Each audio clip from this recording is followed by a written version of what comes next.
Hai minasang, ketemu lagi di Pandai Kotoba. Pandai Kotoba adalah tempat minasang untuk belajar bahasa Jepang dan budayanya. Saat ini roti menjadi salah satu makanan utama di berbagai negara. Walaupun Jepang bukan salah satu negara yang menjadikan roti sebagai makanan utama, negeri Sakura ini memiliki banyak roti yang populer, di antaranya melompang dan shokupang. Shokupang adalah roti tawar khas Jepang yang punya ciri khas yang berbeda dengan roti tawar pada umumnya yang biasa kita temui. Shokupang bentuknya balok dengan kulit atau crust berwarna coklat, dalamnya berwarna putih dan rasanya lebih lembut. Nah, Pandai Kotoba kali ini akan mengupas fakta tentang shokupang. Kenapa shokupang bisa seenak itu, cerita di balik shokupang, dan apa yang membuat shokupang ini terkenal. Yuk, kita simak video ini sampai beres. Shokupang, roti tawar khas Jepang yang lembut, memanjakan lidah. Orang-orang dari banyak negara di seluruh dunia sekarang sangat menyukai shokupang, si roti tawar khas Jepang ini tanpa terkecuali orang Indonesia. Fakta apa saja yang membuat shokupang ini bisa terkenal dan enak? Lebih jelasnya akan dibahas di video ini. Dibawa pertama kali dari Portugal dan mulai populer setelah Perang Dunia Kedua. Menurut dari beberapa sumber, roti tawar awalnya dibawa oleh bangsa Portugal pada tahun 1543. Bersamaan dengan dibawakannya juga senjata api, mereka mendarat pertama kali di Tanegashima, Prefektur Kagoshima.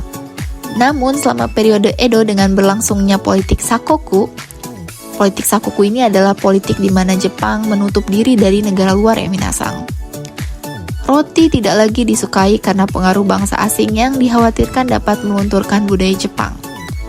Setelah periode Edo berakhir, ada banyak versi yang menjelaskan bagaimana shokupang ini bisa lahir di Jepang. Versi pertama di akhir abad ke-19. Pengrajin datang dari Inggris yang merupakan penduduk pemerintahan Meiji mulai memanggang roti di atas loyang. Roti jenis ini kemudian diberi nama shokupang.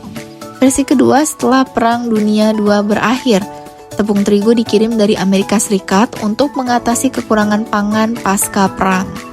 Hal ini menyebabkan roti tawar menjadi terkenal di seantero Jepang. Dan meskipun nasi tetap menjadi makanan pokok tradisional Jepang, roti akhirnya diadopsi sebagai makanan pokok lainnya. Orang Jepang saat itu cenderung ingin makan roti yang empuk, lembut, dan mengembang.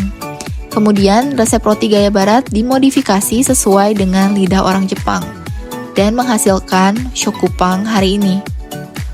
Popularitas shokupang pun semakin meluas pada tahun 1950-an sampai sekarang. Fakta berikutnya, shokupang semakin enak karena menggunakan metode yudane. Shokupang dibuat dengan menggunakan teknik khusus yang disebut metode yudane. Metode yudane melibatkan dengan membuat rokes terlebih dahulu dengan mencampurkan air mendidih dengan tepung roti. Suhu air membuat protein dalam tepung menjadi gelatin yang menyebabkan tingkat keempukan lebih tinggi pada roti saat dipanggang. Kadar air yang relatif tinggi inilah yang memberikan tekstur khas pada shokupang seperti empuk, lembut, dan sedikit kenyal. Lalu dipanggang hingga renyah di bagian luarnya dan diberi sedikit mentega atau madu. Shokupang akan menjadi roti panggang yang sangat lezat untuk sarapan. Bagi yang suka sarapan dengan roti, pasti akan takjub dengan rasa shokupang sebagai roti panggang. Fakta berikutnya, kepopuleran shokupang tidak lepas dari cara makan orang Jepang dengan roti. Dimulai dari sekitar waktu Olimpiade Tokyo pada tahun 1964, pola makan orang Jepang menjadi lebih ke barat-baratan. Bahkan sejak tahun 2011, rumah tangga Jepang lebih banyak mengkonsumsi roti daripada nasi. Bahkan dengan berbagai macam roti yang tersedia saat ini, shokupang telah mendapatkan tempatnya di meja makan orang Jepang dan telah memantapkan dirinya sebagai bagian penting dari sarapan dan sandwich untuk makan siang.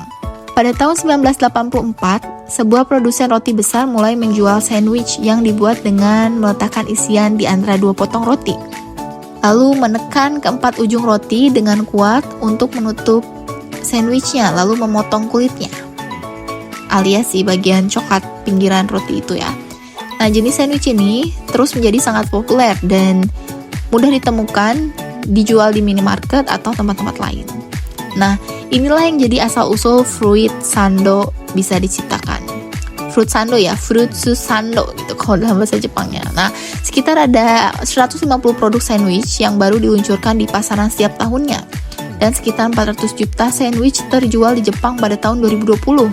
Dengan banyaknya varian sandwich yang ditawarkan mulai dari gaya Jepang, gaya barat, rasa internasional, dan bahkan bahan manis-manis, selalu ada sesuatu yang baru untuk dicoba ya. Jadi bukan hanya fruit sando saja, di dalamnya misalnya ada sandwich tuna gitu ya. Pokoknya isiannya mirip-mirip dengan sushi pun ada ya minasang. Oke, fakta yang berikutnya, Shokupang ngetrend di negara kita berkat fruit sando. Usut punya usut, dilansir dari berbagai media online di Indonesia, masuknya kepopuleran Shokupang disebabkan oleh viralnya resep fruit sando roti tawar yang disarankan untuk membuatnya adalah menggunakan Shokupang. Cara membuat fruit sando yang mudah menggunakan roti tawar Shokupang yang lembut dan segarnya buah-buahan yang ada di dalamnya membuat fruit sando ini digemari oleh orang Indonesia. Camilan sehat ini karena vitamin serta serat dan buah-buahan dan karbohidrat yang mengenyangkan dari Shokupang. Nah, itulah fakta tentang roti tawar khas Jepang yaitu Shokupang yang lembut dan memanjakan lidah. Roti tawar ini bukan sembarang roti tawar ya minasang. Karena fakta dibaliknya dan waktu yang membuktikan Shokupang ini memiliki kualitas yang tidak main-main. Pokoknya lembut banget deh. Minasang harus coba kalau belum coba. Ya, intinya minasang bisa dapetin di supermarket Jepang ya. Atau kalau di Jepang gampang tuh dapetinnya. Pandai Kotoba juga udah nyiapin nih ya video berikutnya tentang roti Jepang yang benar-benar enak. Oke deh, sampai jumpa di video berikutnya. Jangan lupa like, subscribe, dan share video ini ya. Jangan mata nih.